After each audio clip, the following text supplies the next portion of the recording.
नमस्कार, आपके साथ मैं हूँ ज्योत्सना बेदी। आप बने रहिए हेल्दी और बीमारियाँ आपको छू भी ना सके। बस इसी उम्मीद के साथ हम हर रोज आपके लिए लेकर आते हैं आपका फेवरेट हेल्थ शो संजीवनी, जिसका सिर्फ एक ही मकसद है कि आप कैसे हमेशा फिट बने रह सकते हैं। और हर रोज की तरह हमारे साथ मौजूद हैं विश्व प्रसिद्ध आयुर्वेदाचार्य डॉक्टर प्रताप चौहान। डॉक्टर साहब, बहुत बहुत स्वागत है आपका। Thank you very much. तो क्या आपको पता है कि आपका शरीर कैसा है? अगर नहीं तो ध्यान से देखिए संजीवनी का आज का शो, क्योंकि आज हम बताने वाले हैं आयुर्वेद के मुताबिक आपके शरीर की प्रकृति, बनावट, स्वभाव और डाइट के बारे में, जिसे जानकर आप अपनी सेहत से जुड़ी तमाम समस्याओं से निजात पा सकते हैं। इसके साथ ही संजीवनी टिप्स में हम जानेंगे कम खाएं सेहत पाएं। लेकिन आइए उससे पहले जान लेते हैं कि आखिर आपको अपने शरीर की प्रकृति के बारे में जानना क्यों जरूरी है।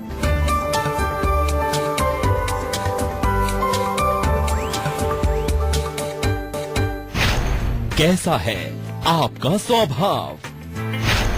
कैसी है आपके शरीर की बनावट? खाने में क्या खाएं, क्या ना खाएं? शरीर की प्रकृति से जाने सेहत का हाल। चलिए अब डॉक्टर साहब के साथ हम आज की चर्चा की शुरुआत करेंगे। तो आयुर्वेद के मुताबिक अगर हम अपने शरीर की प्रकृति को अच्छे से समझ लेते हैं तो हम कई बीमारियों से निजात पा सकते हैं। तो आइए डॉक्टर साहब से हम सबसे पहले ये जानते हैं कि आयुर्वेद के मुताबिक कैसा है आपका शरीर और कैसे जानें कि आपके शरीर की प्रकृति क्या है। जी डॉक्टर साहब बताइए। जी देखिए, जो आयुर्वेद का जो फिलॉसफी है, आयुर्वेद का जो सिद्धांत है, उसमें क्या है कि जो हमारा फिजिकल बॉडी है उसमें 5 तत्व हैं। पंच महाभूत आपने कई बार सुना होगा, पृथ्वी, जल, अग्नि, वायु और आकाश। तो इन्हीं तत्वों से जो है इनका रेशो हर व्यक्ति में अलग अलग होता है बाय बर्थ। आपने देखा होगा कुछ लोगों में पृथ्वी तत्व अधिक होता है, थोड़ा भारी भरकम शरीर उनका रहता है। वो कोशिश करते हैं खूब वेट लूज करने की, लेकिन नहीं होता। पानी पीने से वजन बढ़ जाता है। कुछ लोगों का बिल्कुल दुबला पतला शरीर होता है, वायु का में ज्यादा अधिकता रहती है। तो उसमें देखेंगे आप तो वो खूब खाना भी खाते हैं, सब कुछ फ्राइड भी खाते हैं, फिर भी वजन नहीं उनका बढ़ता है। तो इस प्रकार से हर व्यक्ति का अपना एक यूनिक कॉन्स्टिट्यूशन है, एक यूनिक प्रकृति है, जिसको हम आयुर्वेद की भाषा में वात पित्त कफ और वात पित्त कफ भी बोलते हैं। वात यानी कि जिसमें वायु प्रधान है, पित्त जिसमें अग्नि प्रधान है, कफ वो है जिसमें जल और पृथ्वी की प्रधानता है। तो ये बहुत इंपॉर्टेंट है। जैसा आपने कहा कि क्यों जरूरी है, अगर आपको अपनी बॉडी की टाइप नहीं मालूम तो हो सकता है आप कुछ ऐसे भोजन खा रहे हैं जो आपके नेचर के विरुद्ध हैं, जो आपकी बॉडी के कॉन्स्टिट्यूशन के विरुद्ध हैं।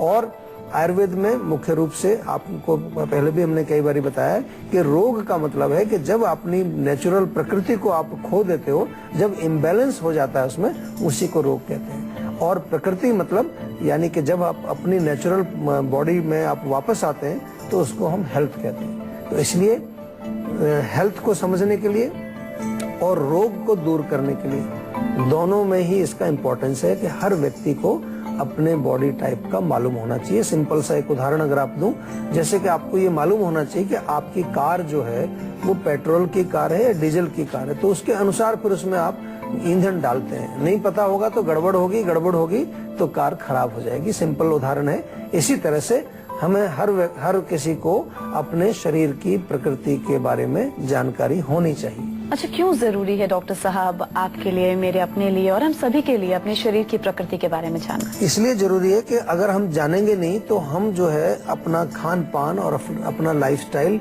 फिर कुछ भी हम करेंगे और वो हमारे शरीर की प्रकृति में विरोध पैदा करेगा। जैसे कि उदाहरण देता हूँ कि मान लो आपकी पित्त प्रकृति है, यानी कि आपकी बॉडी में अग्नि ज्यादा है, फायर ज्यादा है, और आप चाय पीते हैं, कॉफी पीते हैं, मिर्ची खाते हैं, बहुत ज्यादा गर्म चीजों का सेवन करते हैं, तो पित्त बढ़ जाएगा आपके बॉडी के अंदर। और पित्त बढ़ेगा तो फिर अनेक प्रकार के रोग, आपको एसिडिटी हो जाएगी, छाले हो जाएंगे, अल्सर हो जाएंगे, आपको स्किन की प्रॉब्लम आ जाएगी, बाल आपके उड़ जाएंगे, बाल सफेद हो जाएंगे, एक्ने, पिंपल्स आ जाएंगे। तो कितने सारे रोग, अगर आपको प्रकृति मालूम नहीं है तो हो सकता है आप कुछ ऐसा खान पान या ऐसा लाइफस्टाइल अपना रहे हैं जो आपके रोग का कारण है, और आप जो दवाइयां खाते जा रहे हैं लेकिन आपको पता नहीं है। इसलिए बहुत आवश्यक है कि आपको अपनी प्रकृति मालूम होनी चाहिए, और ये चिकित्सा में भी बहुत हेल्प करती है कि जो व्यक्ति पित्त प्रकृति वाला है, यदि हम उसकी चिकित्सा कर रहे हैं तो हमें ध्यान रखना पड़ेगा कि उसको ज्यादा गर्म दवाइयां हम ना लें। अच्छा डॉक्टर साहब, अगर किसी का शरीर वात युक्त है, जी जी,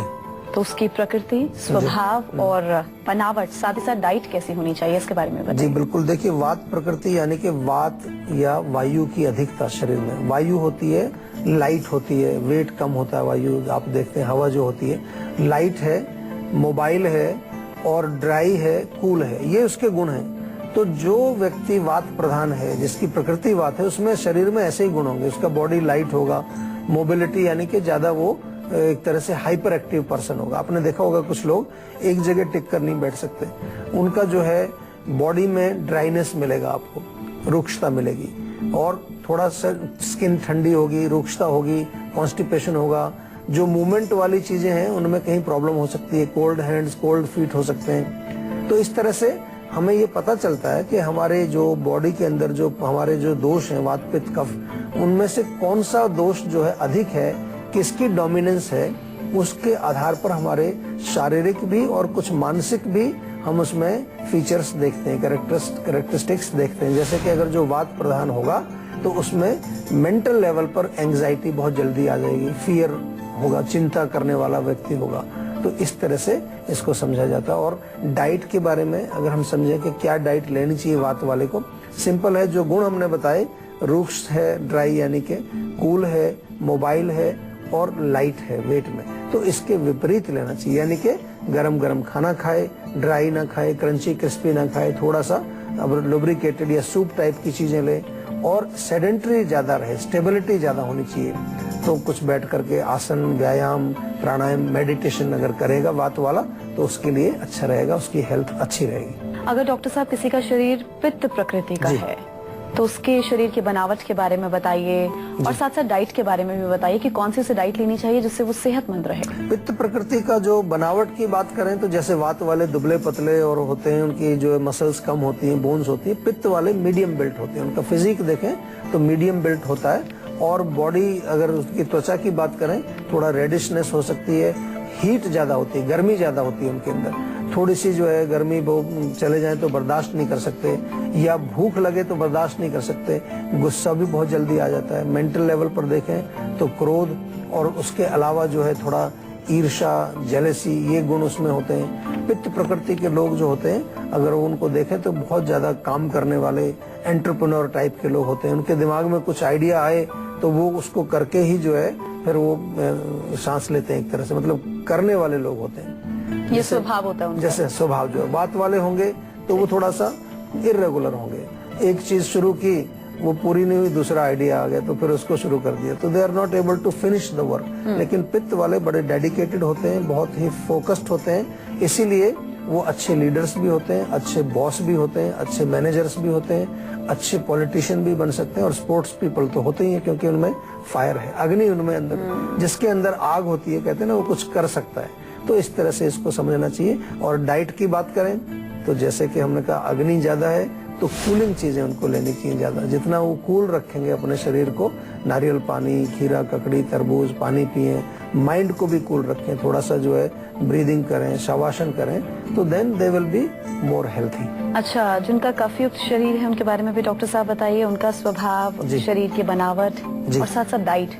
कफ जो है आयुर्वेद के हिसाब से पृथ्वी और जल, इसकी अधिकता से कफ हमारे शरीर में बनता है, डोमिनेंस इसी का होता है। तो आप देख सकते हैं कि अगर कफ वाला शरीर होगा तो थोड़ा सा जो है भारी भरकम, चबी, थोड़ा सा ओबेसिटी की तरफ, ओबेसिटी नहीं कहेंगे लेकिन थोड़ा हल्का सा मोटापा, जिसको हम कहते हैं कि थोड़ी बॉडी उनकी हैवी रहती है। और इसीलिए क्योंकि पृथ्वी तत्व की अधिकता है तो बहुत ज्यादा स्टेबल है, स्टैग्नेंट है, सेडेंटरी है। कफ के गुण जो होते हैं वो स्टेबिलिटी है, उसमें ठोस है, बॉडी ठोस भी होगी और साथ में वो स्टेबल भी रहते हैं। आपने देखा होगा कुछ लोग जो एक बार बैठ जाएं तो 5 घंटे उठते नहीं है चेयर से, तो वो कफ प्रकृति के लोग हैं, उनको चलना फिरना, ज्यादा दौड़ भाग अच्छी नहीं लगती है। और इसके अलावा जो है उनके शरीर में म्यूकस वाले रोग आमतौर पर होते हैं, बलगम हो गया, गले में बलगम हो गया, फेफड़ों में बलगम हो गया। तो कफ प्रकृति के लोगों को क्या करना चाहिए? कफ के विपरीत क्या है, उन चीजों का हमें सेवन करना चाहिए। तो कफ जो है वो ठंडा है, स्टेबल है, हैवी है, सॉलिड है, डेंस है, थोड़ा चिकनापन है, उसको ये कफ के गुण है। तो खाने में लाइट खाना चाहिए। जो कफ प्रकृति के लोग हैं उनको थोड़ा गर्म चीजें खाएं लेकिन लाइट होना चाहिए, हैवी बिल्कुल नहीं खाना है, मिठाई नहीं खानी, मिल्क प्रोडक्ट्स नहीं खाने चाहिए, बहुत ज़्यादा तला हुआ नहीं खाना चाहिए।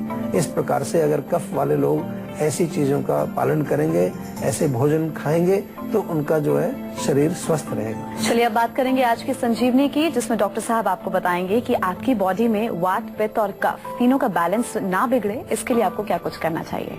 जी डॉक्टर साहब, आज की संजीवनी। देखिए, सबसे पहले तो आपको ये जानना चाहिए कि मेरा बॉडी का कौन सा कॉन्स्टिट्यूशन है, वात है, पित्त है, कफ है। कभी कभार कॉम्बिनेशन भी हो सकता है, उसमें दो भी हो सकते हैं, वात पित्त या पित्त कफ या कफ वात। और कुछ लोग ऐसे भी होते हैं कि जिनमें तीनों ही डोमिनेंट होते हैं। तो 7 प्रकार की प्रकृतियां हमारे आयुर्वेद में लिखी है।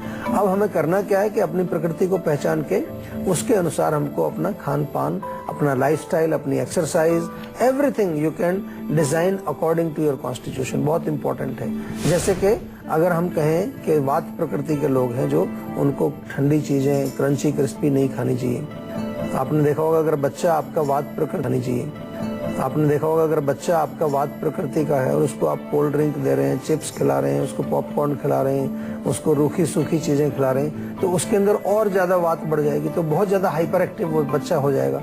फिर आप जो है उसको कहेंगे कि मेरा बच्चा तो कंसंट्रेट नहीं कर पाता है, वो बिल्कुल जो है एक जगह उसका ध्यान ही नहीं लगता है, लेकिन आप उसको गलत भोजन खिला रहे हैं। तो इसको बैलेंस रखने के लिए वात वाले लोगों को उष्ण और थोड़ा सा लुब्रिकेटेड फूड खाना चाहिए। पित्त वाले लोगों को हमेशा एक चीज का ध्यान रखना है कि उनको कूलिंग चाहिए। जितने भी आपके ठंडी चीजें हैं, आप हरी सब्जियां खाएं, सलाद वगैरह खाएं, फ्रूट्स खाएं, लेकिन उसमें बहुत ज्यादा जो है सब्जियों में मसाले का प्रयोग नहीं होना चाहिए। लाल मिर्च नहीं खानी है, चाय, कॉफी, अल्कोहल, स्मोकिंग, ये पित्त वालों के लिए बिल्कुल वर्जित है। कफ वाले लोग जो है वो बहुत ज्यादा गरिष्ठ भोजन ना खाएं। मिल्क प्रोडक्ट्स, मिठाइयाँ, तली चीजें, ठंडी चीजें, आइसक्रीम वगैरह का सेवन कफ वाले लोगों को नहीं खाना चाहिए। इसलिए मूल मंत्र अगर समझे, अगर हम देखें कि एक कॉमन अगर हम बात करें, सबकी बात करें, तो हमेशा आपको एक ही चीज याद रखनी है। नंबर 1, अपनी प्रकृति के अनुसार भोजन करें। दूसरा, प्रकृति के अनुसार भी आपको ये ध्यान रखने की जरूरत है कि जो कुछ भी आप खा रहे हैं वो पूर्ण रूप से पचना चाहिए। क्योंकि आयुर्वेद में जो हमारी पूरा ये जो डाइजेशन का जो लिखा है उसका बहुत महत्व है, बहुत इंपॉर्टेंस है। क्योंकि जो भी कुछ आप खाएंगे अगर वो पच जाएगा तो उससे आपको शरीर के धातुओं का पुष्टि होगी, शरीर के धातुओं का निर्माण उससे होगा। और अगर वो पचेगा नहीं तो वो फिर आम बनाता है, और आम जो है वो अनेक प्रकार के रोगों का कारण बनता है। दिल्ली से हमारे दर्शक जुड़े हैं, रणवीर, उनसे बात कर लेते हैं। जी रणवीर जी, आप पूछ सकते हैं, क्या पूछना चाहते हैं डॉक्टर साहब से? मुझे डायबिटीज की 5 साल से अभी तकलीफ है, तो अच्छा। अभी मैं गोलियां ले रहा हूँ एलोपैथी की, लेकिन उसे आयुर्वेद के हिसाब से या होम ट्रीटमेंट से कुछ हम कंट्रोल कर सकते हैं? उसके लिए कोई उपाय है उसके लिए? आयुर्वेदिक दृष्टि से कि क्या क्या आपको खाना है, क्या आपको नहीं खाना है, वैसे तो बहुत सारी होम रेमेडीज हम अपने शो में बताते रहते हैं। आपको भी मैं एक बार फिर से बता दूं कि इसमें करेले का जूस बहुत अच्छा काम करता है। करेले का जूस आप रोज पी सकते हैं। मेथी दाना इसमें बहुत अच्छा काम करता है। इसके अलावा जो है एक चूर्ण आप बना सकते हैं जिसमें नीम के पत्ते, बेल के पत्ते और थोड़ा सा तेज पत्ता जो घर में होता है, ये तीनों बराबर बराबर मिला करके चूर्ण बना लीजिए, और उस चूर्ण में से 1-1 चम्मच आप सुबह शाम ले सकते हैं। तो ये चीजें तो आप घर में कर सकते हैं। एक्सरसाइज आप रेगुलर करें, माइंड को रिलैक्स रखें। छोटी छोटी सी चीजें जो हैं कई बार हम उन पर गौर नहीं करते हैं, और हम काफी बड़ी बड़ी दवाइयां खा रहे होते हैं, काफी जो है हम कहें कि बहुत पोटेंसी वाली दवाइयां खा रहे होते हैं। जबकि अगर छोटी सी चीज को अगर हम फिक्स करने की कोशिश करें तो उम्मीद है कि हमारी दवाइयां जो है उतनी स्ट्रांग नहीं होंगी, और हो सकता है दवाइयां हमें ना भी लेनी पड़े। अगर आप भी हेल्थ से रिलेटेड अपनी समस्याओं का समाधान चाहते हैं तो आप इस नंबर पर कॉल कर 0129404040 पर अपना नंबर रजिस्टर कराएं। उसके बाद डॉक्टर चौहान के पैनल के डॉक्टर आपको खुद फोन कर आपकी सेहत से जुड़ी समस्याओं को सुलझाएंगे। इसी के साथ यहाँ हम रुकेंगे एक ब्रेक के लिए, और ब्रेक के बाद बारी है संजीवनी टिप्स की, जिसमें जानेंगे कम खाएं सेहत पाएं। जी हाँ, कम खाकर आप कैसे सेहतमंद रह सकते हैं। सुनने में आपको जरूर अजीब लग रहा होगा, लेकिन ये संभव है। डॉक्टर साहब आपको विस्तार से बताएंगे एक छोटे से ब्रेक के बाद। आप सभी का बहुत स्वागत है संजीवनी में। अब डॉक्टर साहब आपको बताएंगे कि कम खाकर आप कैसे सेहतमंद रह सकते हैं। जी डॉक्टर साहब। देखिए, बहुत अच्छा टॉपिक है ये, कम खाएं और सेहतमंद रहें, क्योंकि ज़्यादातर लोग सोचते हैं खाने पीने से हेल्थ बनती है, लेकिन अभी लोगों का विचार भी बदला और एक ऐसी काफ़ी रिसर्च भी हुई है, मैं पढ़ रहा था कि people who eat less they live longer. क्यों? क्योंकि हम तो बार बार आपको कहते हैं आयुर्वेद में कि हमारे यहाँ आयुर्वेद में लिखा है कि जब खाना पचेगा नहीं तो आम बनेगा, और आम ही रोगों की जड़ है, बहुत सारे रोग पैदा होते हैं। तो इसलिए कम खाने से एक तो आपके शरीर के धातु जो हैं वो पुष्ट रहेंगे, धातु पुष्ट रहेंगे तो आपकी इम्यूनिटी स्ट्रांग रहेगी, इम्यूनिटी अगर स्ट्रांग रहेगी तो आपके जो रोग आपके पास नहीं आएंगे। नंबर 2, कम खाने से आपका खाना पूर्ण रूप से पचेगा, आम नहीं बनेगा, आम नहीं बनेगा तो रोग नहीं आएंगे, क्योंकि आम एक ऐसा मीडियम है जो हमारे शरीर में रोगों को पैदा करने में बहुत इंपॉर्टेंट रोल प्ले करता है। कम खाने से एक और भी आपको बेनिफिट मिलता है कि आपका जो शरीर में जो छोटे छोटे से जो नालियां हैं जहां टॉक्सिन्स जमा हुए हैं, तो जब आप कम खाते हैं तो हमारे बॉडी में ऑलरेडी कुछ ऐसी अग्नियां हैं, ऐसी फायर्स हैं जो कि पचाने का काम करती हैं। तो अगर हम भोजन उचित मात्रा में खाएंगे, ओवर ईटिंग नहीं करेंगे, तो हमारी जो अग्नियां हैं वो ऑटोमेटिकली हमारे चैनल्स को, स्रोतस को साफ रखती हैं, और स्रोतस साफ रहेंगे तो आपके जो सूक्ष्म एरिया में कई बार कोई चीज जम जाती है, कोई गांठ बन गई है, कोई सिस्ट बन गया है, इस तरह के रोग आपको नहीं आएंगे, और टॉक्सिन्स भी आपकी बॉडी में नहीं रहेंगे, यानी कि जो वेस्ट प्रोडक्ट्स हैं उनके एलिमिनेशन में भी आपको हेल्प मिलेगा। आपने देखा होगा कई बार जब लोग क्लीनिंग करते हैं, डिटॉक्स करते हैं, तो फास्टिंग करते हैं, कम खाते हैं। क्यों? क्योंकि कम खाने से हमारी जो अंदर की जो अग्नियां हैं वो एक तरह से वेस्ट प्रोडक्ट्स को खत्म करती हैं, उनको हजम कर जाती है।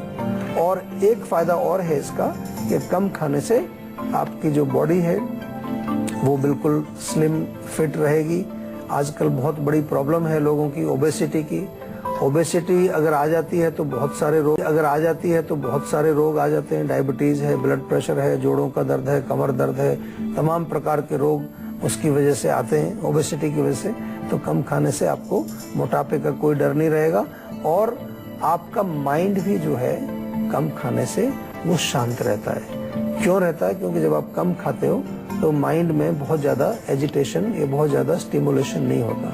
ओवर ईटिंग करने से दो चीज हो सकती है। अगर आपने स्टिमुलेंट फूड खाया तो माइंड आपका स्टिमुलेटेड हो जाएगा, एजिटेटेड हो जाएगा, एक्साइटेड हो जाएगा, और अगर आपने बहुत ज्यादा हैवी खाना खाया है तो माइंड आपका डल हो जाएगा, नींद ज्यादा आएगी आपको। तो नींद ना आना और नींद बहुत ज्यादा आना दोनों ही आप अवॉइड करेंगे, और माइंड आपका रिलैक्स रहेगा, नींद अच्छी आएगी, और अच्छी नींद का मतलब आपको मानसिक लेवल पर आप जो है स्वस्थ रहेंगे, मानसिक विकार आपको कम आएंगे। बहुत बहुत शुक्रिया डॉक्टर साहब इस तमाम जानकारी के लिए। Thank you. तो आशा करते हैं डॉक्टर साहब ने आपको जो उपाय बताए हैं उन्हें अपनाने से आप हमेशा सेहतमंद रहेंगे। संजीवनी प्रोग्राम के जरिए हम आपको हमेशा फिट और हेल्दी बनाए रखेंगे। आपको बता दें कि आप हमारे नंबर 0129404004 पर कॉल करके अपना नंबर जल्द से जल्द रजिस्टर करवा सकते हैं। आप हमें ईमेल भी कर सकते हैं। हमारा ईमेल आईडी है info@jiva.com। आप फेसबुक के जरिए भी हमसे जुड़ सकते हैं। हमारी फेसबुक आईडी है www.facebook.com/jiva ayurveda। तो इसी उम्मीद के साथ कि आप हमेशा खुश रहें, स्वस्थ रहें, अगले एपिसोड में फिर से मुलाकात होगी आप सभी से। तब तक के लिए मुझे दीजिए इजाजत। नमस्कार।